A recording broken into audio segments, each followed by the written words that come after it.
کتنا ہی بڑا کوئی جادوگر ہو، کتنا ہی بڑا ساحر ہو، کتنی ہی سخت نظر بد ہو، کیسا ہی آسیب ہو، قرآن پاک کے بس 2 سورے اس کو مٹانے کے لیے کافی ہیں۔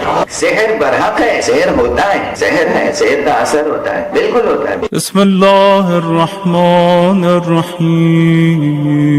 اگر ہم شر کے ساتھ زندگی بسر کر رہے ہیں تو اس کے معنی صرف یہ ہے کہ ہم حقیقی زندگی بسر نہیں کر رہے ہیں، ہم کہیں کسی خلا میں زندگی بسر کر رہے ہیں۔ پروردگار خیر محض ہے، اس نے جو کچھ خلق فرمایا وہ خیر ہے۔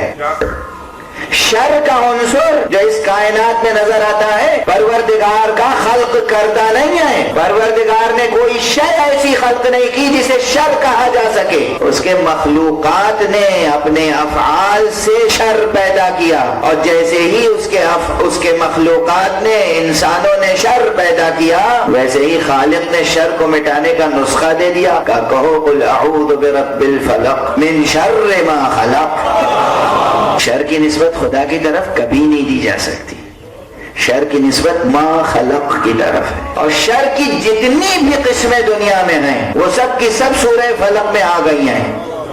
بس ایک اشارہ میں نے کر دیا، اور غور کرتے رہیے گا پھر کسی موقع پہ، چونکہ آج گفتگو خیر و شر کے موضوع پر نہیں ہے، اس لیے بس درمیان میں یہ جملہ رکھ دیا۔ اور ساتھ میں چونکہ بہت بڑی تعداد میں خواتین بھی سن رہی ہیں، ہماری مائیں ہیں، بہنیں ہیں، خدا ان کے جذبہ ایمانی میں برکت عطا فرمائے۔ ہمارے معاشرے میں توہم پرستیاں بہت ہیں، ضعیف الاعتقادی توہم پرستی، ذرا سی بات میں کچھ ماورائی آسیب کا توہم ہو جاتا ہے، سحر ہے، آسیب ہے، جن ہے، بدروہیں ہیں، پتہ نہیں کیا کیا اعتقادات لیے بیٹھے ہیں۔ ان سب چیزوں کی کوئی حقیقت نہیں ہے، کوئی حیثیت نہیں ہے۔ کتنا ہی بڑا کوئی جادوگر ہو، کتنا ہی بڑا ساحر ہو، کتنی ہی سخت نظر بد ہو، کیسا ہی آسیب ہو، قرآن پاک کے بس 2 سورے اس کو مٹانے کے لیے کافی ہیں۔ اگر آج آپ ہمارے بیان سے کوئی پیغام لے کر نہ جائیں، صرف یہی ایک بات گرہ میں باندھ لیں، بوڑھے، بچے، جوان، مرد، عورتیں، خاص طور سے عورتیں، میری مائیں، بہنیں، گرہ میں باندھ لیں یہ بات۔ میں اس مقدس منبر سے یہ بات عرض کر رہا ہوں پوری ذمہ داری کے ساتھ۔ سحر برحق ہے، سحر ہوتا ہے، مگر سحر ہے، کلام خدا معجزہ ہے۔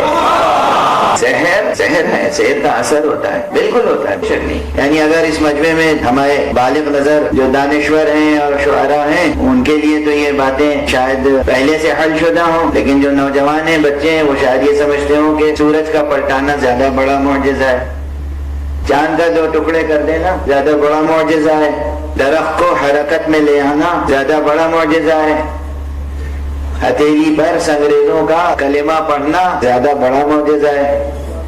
ان کو میں ایک بات بتا دوں اس وقت، اچھی طرح سمجھ میں آ جائے گی، اور وہ یہ ہے کہ یہ اتنے بڑے بڑے معجزے جسے آپ معجزہ سمجھ رہے ہیں، یہ معجزہ جس کلام کی وجہ سے ظہور میں آتا ہے وہ کلام بڑا ہے یا معجزہ؟ آج تک کسی نے شک نہیں کیا۔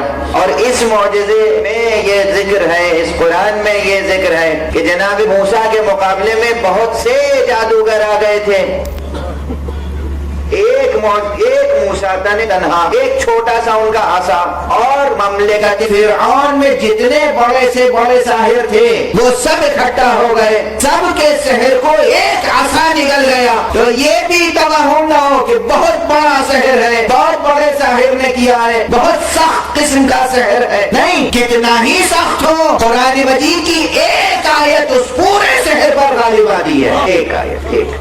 اس لیے گھروں میں طہارت رکھیں، پاکیزگی رکھیں، نظافت رکھیں، صفائی رکھیں، ذکر خدا کا ماحول رکھیں، صبح و شام قل اعوذ برب الفلق اور قل اعوذ برب الناس کی تلاوت کریں، آپ کے گھر میں کسی ساحر کا اثر داخل نہیں ہو سکتا، داخل نہیں ہو سکتا۔ اور سحر کو کاٹنے کے لیے تعویذ کی تجارت کرنے والوں کے پاس نہ جائیں،